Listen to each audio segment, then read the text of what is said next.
말씀이 기준이 되어야 합니다. 그래서 매주마다 또 예배 때마다 전하는 설교 말씀도 역시 성경이 기준이 되어야 하는 것입니다. 설교는 하나님의 말씀을 전하여 듣는 사람의 삶이 변화되도록 돕는 것이 설교입니다. 그래서 설교자는 성경 본문을 잘 이해하여 삶에 바로 적용할 수 있도록 인도해야 하는 것입니다. 성경은 삶의 모든 부귀영화, 생사화복, 그리고 희노애락을 기록하고 있습니다. 성도된 우리의 신앙은 참으로 귀하고 그야말로 온 천하를 주고도 바꿀 수 없는 것이 우리의 신앙입니다.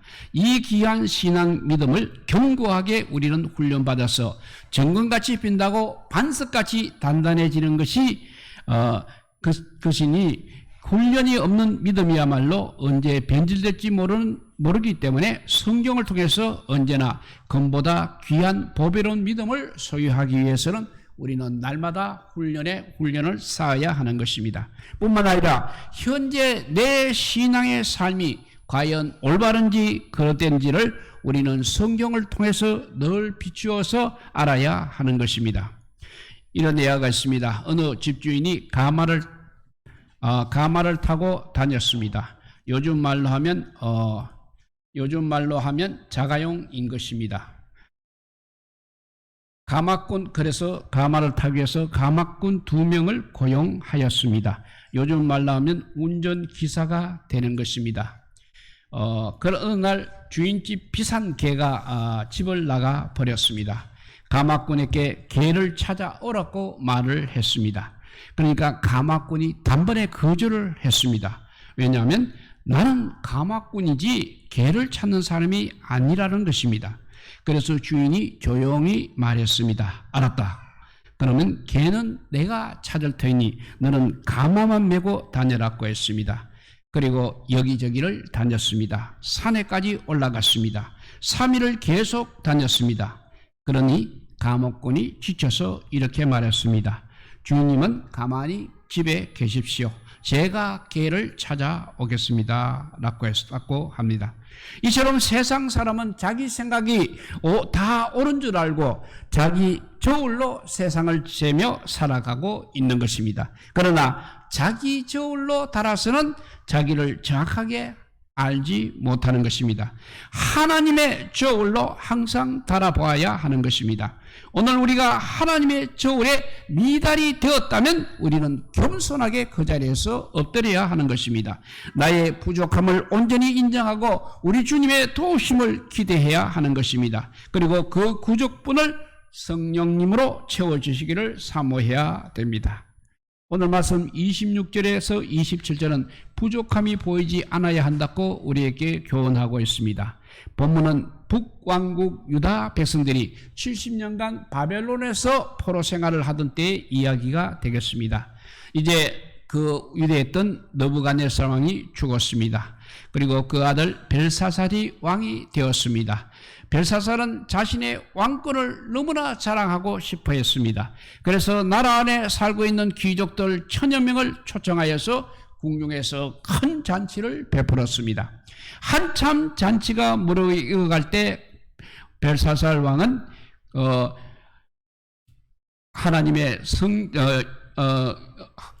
벨사살 왕은 그의 부친 느부갓네살 왕이 예루살렘에서 침공해서 탈취해온 예루살렘 성전의 금은 그것들을 창고에서 꺼내오라고 명하고 거기에 술을 따르고 음식을 담아서 귀족들과 왕후들과 후궁들과 더불어 마시게 된 것입니다. 그 그릇들은 유대 백성들이 하나님의 성전에서 여호와 하나님께 제사를 드릴 때 사용하던 그야말로 거룩한 기명들인 것입니다. 그리고는 그 금, 은, 구리, 새, 나무, 돌로 만든 각종 자기들의 우상들에게 하나님의 거룩한 금잔으로 금배를 하면서 우상을 찬양하는 일을 하고 있었던 것입니다. 그때 갑자기 왕의 맞은편 석회벽에 이상한 큰 손이 나타났습니다. 그리고 손가락으로 글을 쓰기 시작합니다. 그 글은 우리 본문에 나오는 대로 메네 대겔 우바르신이라는 글이었습니다. 그 순간 벨사살 왕은 너무나 놀란 나머지 얼굴빛이 변하고 넓적다리가 녹는 듯하고 무릎이 서로 부딪혔다고 5장 6절에 말씀하고 있습니다. 이 말을 우리가 현대적으로 표현하게 되면 너무나 놀라운 광경에 그만 얼굴이 새파랗게 질리고 온몸이 마비되면서 다리가 후들후들 떨려서 일어나지도 못하게 되었다는 뜻인 것입니다. 그리고 벨사살 왕은 너무나 놀란 나머지 나라 안에 있는 모든 박사와 술객, 술사, 점쟁이들을 다 불러오랐고 고래고래 소리를 질렀습니다. 그러나 불행히도 바벨론의 박사들, 술객들, 술사들, 점쟁이들은 아무도 그 글자가 무슨 뜻인지를 알지 못했습니다. 이때 태후의 조언으로 다니엘이 왕 앞으로 불러오게 되었습니다. 하나님의 신에 충만한 다니엘이 그 석백에 나타난 그 손가락이 선 글 메네 대겔 우바르신을 해석하게 되는 것입니다. 그 길은 아람어로서 세어보고 달아보며 부족하여 조각을 낸다는 뜻이었습니다. 이 말은 결국 하나님께서 바벨론 제국의 모든 제약들을 일일이 살펴보신 결과 그 제약이 관영하여 심판을 이제 더 이상 연기할 수 없는 데까지 이르게 되었다는 것입니다. 그래서 그 결과 이제 바벨론 제국을 멸망시켜 메대와 바사에게 나누어 주신다는 뜻이었습니다. 오늘 본문 25절을 보게 되면 다니엘이 대겔을 이렇게 해석하고 있습니다. 대겔은 왕을 저울에 달아보니 부족함이 보였다 하며 라고 했습니다. 즉 하나님께서 벨사살을 쭉 지켜보니까 한 나라를 다스리는 왕으로서는 너무나 함량이 미달이라는 것입니다. 벨사살은 자기가 대단한 왕이라고 착각하며 살아왔습니다. 수많은 백성들에게 지지를 받고 또 귀족들의 전폭적인 충성을 받고 있다고 그렇게 생각을 했던 것입니다. 그리고 이것을 확인하고 만천하에 드러내고 싶어 했습니다.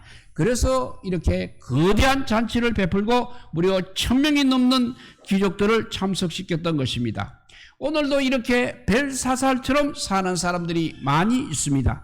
자기는 대단한 존재인 줄 알고 있습니다. 남들도 다 그렇게 생각하고 있는 줄 알고 있습니다. 조그만 업적을 하나 이루게 되면 그것을 대단하게 생각하고 자랑하고 드러내고 싶어하는 것입니다. 자기의 부족함은 결코 생각하지 못하는 것입니다. 그래서 교만하고 착각 속에 살아가는 것입니다. 그렇습니다. 우리가 하나님께서 보실 때 잘 살기 위하여서는 대개를 생각할 수 있어야 하는 것입니다. 하나님이 달아보았을 때 과연 나는 어떠하냐 하는 것입니다. 두려운 마음으로 그렇게 살펴볼 수 있어야 합니다. 그래야 우리는 지혜롭게 살 수 있는 것입니다. 하나님께서는 우리의 행동을 하나하나 달아보십니다. 하나님의 저울처는 그야말로 정확하신 것입니다. 하나님께서 우리를 달아보실 때 주님이 원하시는 만큼의 양이 항상 나가야 하는 것입니다. 모자라면 절대 안 되는 것입니다. 우리 모두에게는 하나님께서 원하시는 삶이 있는 것입니다. 그것을 위해 하나님께서는 우리에게 모든 필요한 것들과 좋은 것들을 주셨습니다. 그런데 그 하나님의 기대와 바람은 저버리고 주신 것들만 갖고 자기 혼자 교만이 즐기고 세워라 내어라 하고 보낸다면 어느 날 갑자기 하나님께서 우리네 인생을 저울에 달아 보실 것입니다. 그리고 함량 미달이라든지 자격 미달이라고 미달이라는 죄가 판명되게 되면 우리에게는 그때부터 비극이 시작될 수도 있다는 것입니다. 이 시간 우리는 우리 자신의 신앙을 돌아봐야 하겠습니다.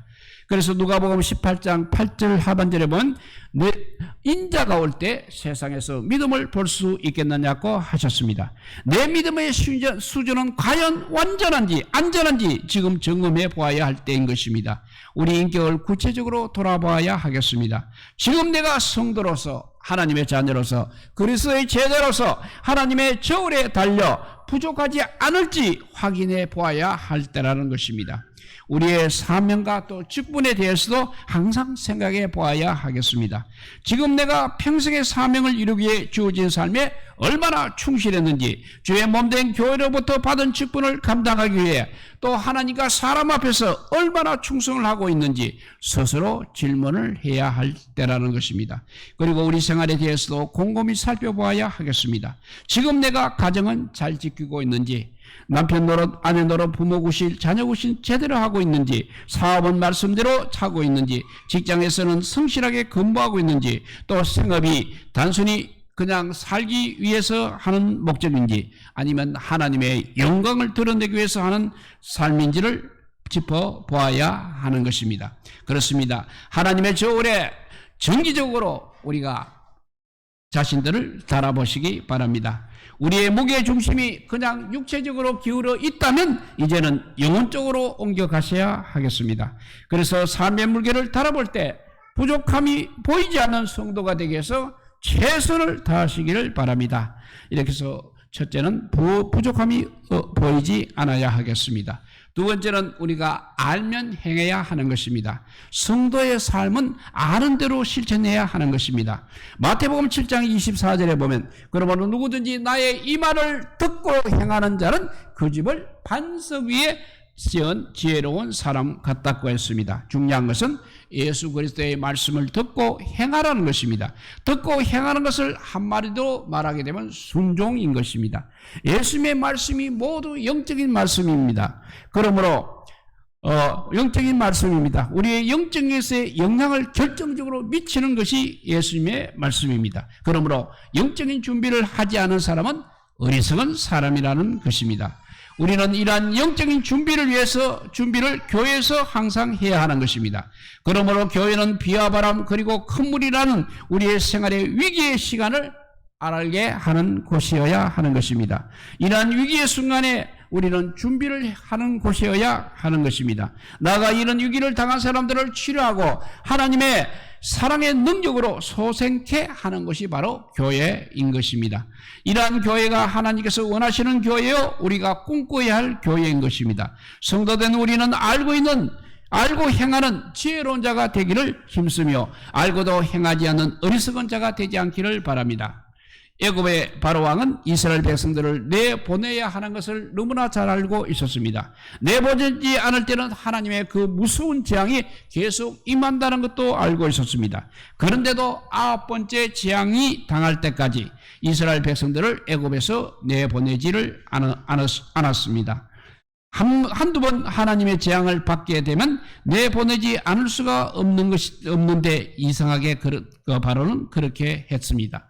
그래서 그것을 성경은 강팍이라고 그렇게 말했습니다. 성경이 점점 완고해지고 고집이 세어 고치지 않고 점점 더 거칠어지고 악해지는 것을 말하는 것입니다. 출애굽기 9장 35절입니다.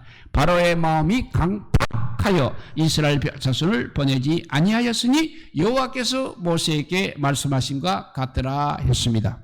벨사살, 오늘 본문의 벨사살 왕도 아버지 왕이 하나님을 그에게서 무서운 심판을 받은 것을 알고도 행하지를 않고 있었습니다. 아버지 왕이 강팍했는데 아들은 더 강팍해졌던 것입니다.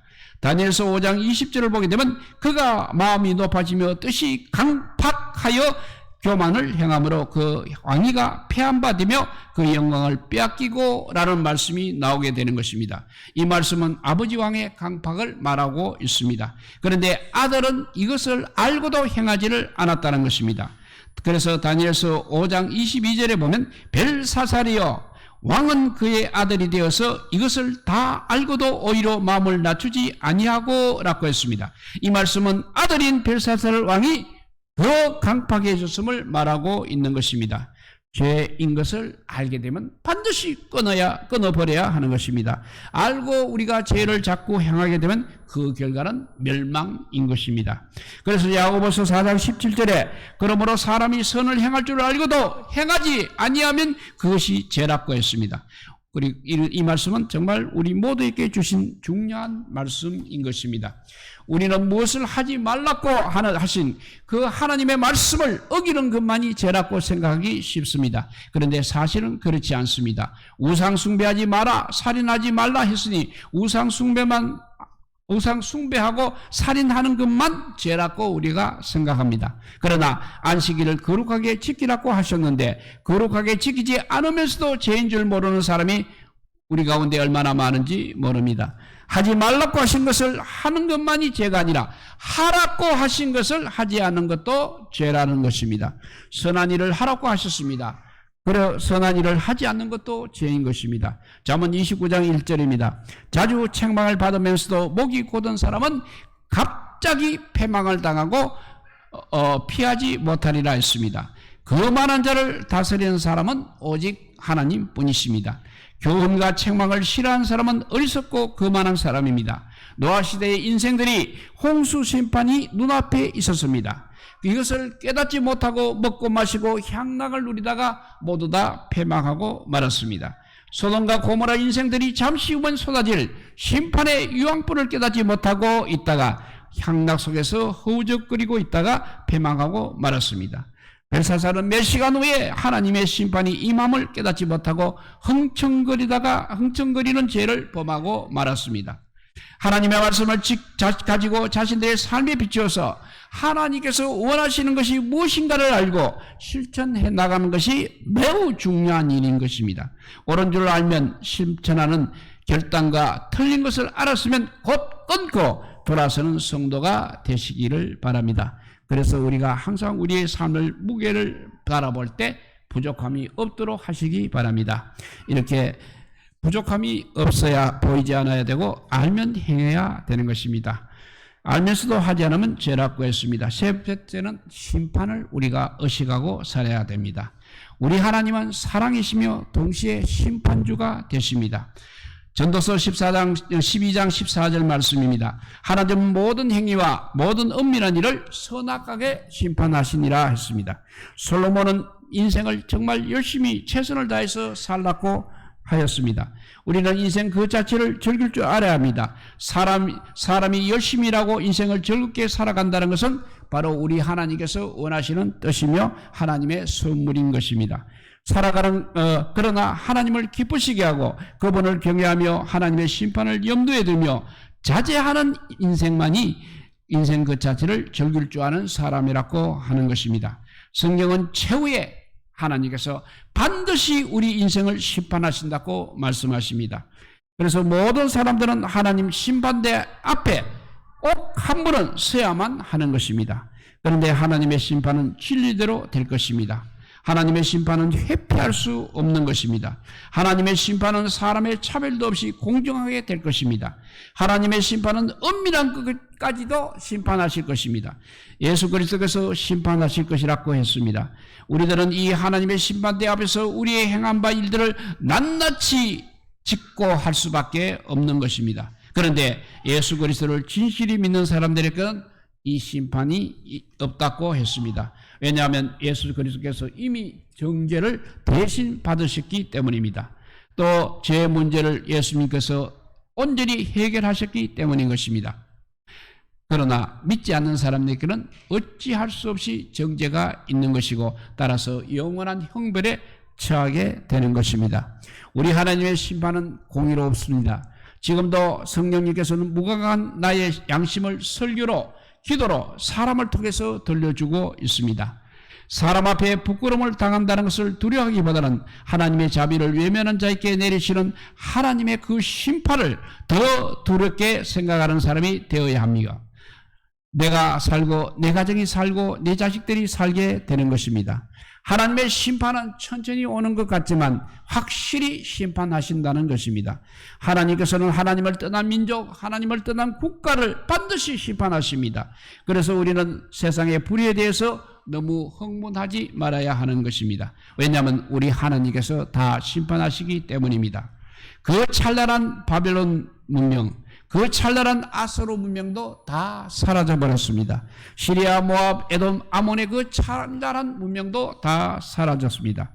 하나님의 심판에서 견뎌낼 수 없었던 것입니다. 때가 되면 지금 흥하고 있는 공산주의 무신론도 반드시 다 심판을 받을 것입니다. 가끔 사람들은 하나님의 심판이 무엇인지 알지 못하기 때문에 용감하게 하나님의 벌을 내리면 받으면 될 것 아니냐고 하고 있습니다. 그야말로 참으로 어리석고 무지한 교만인 것입니다. 하나님의 심판은 우리 인류에게 그리고 전 우주에게는 정말 상상할 수 없는 큰 두려움인 것입니다. 하나님의 심판을 우리가 조금이라도 알고 있다면 죄에 대한 하나님의 처벌을 감수하겠다는 말은 아마 쑥 들어갈 것입니다.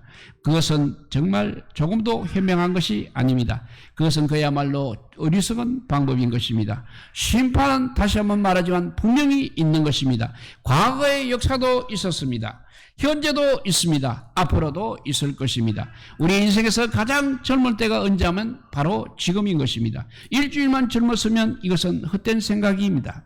어떻게 일주일을 젊을 수가 있는 것입니까? 내일은 오늘보다 더 넓게 마련인 것입니다. 지금 이 시간, 결국 지금 이 시간이 내 인생에서 가장 젊은 날인 것입니다. 그러므로 우리는 바로 지금 나의 심판주 하나님을 기억해야 하겠습니다.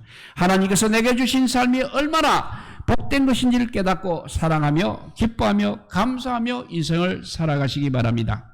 오늘 본문 당시 벨사살 왕이 하나님을 무시하고 모욕하며 우상을 애천하며 또 방륜과 방임의 대잔치를 거침없이 베푼 것은 밖에 나가 정복 전쟁을 하고 있는 아버지의 군사력을 믿고 있었으며 안으로 바벨론 궁전의 절대 안전도를 신뢰하고 있었기 때문입니다.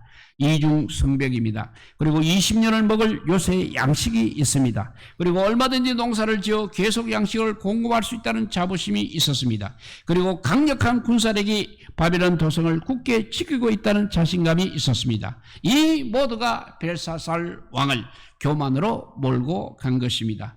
하나님도 메데파사의 연합군도 무서워하지 않았기 때문인 것입니다. 우리는 이러한 역사를 통하여서 생생한 경험을 통하여서 주어진 우리 하나님의 경고의 음성을 무시한 이 왕의 불량을 우리는 보아야 할 것입니다.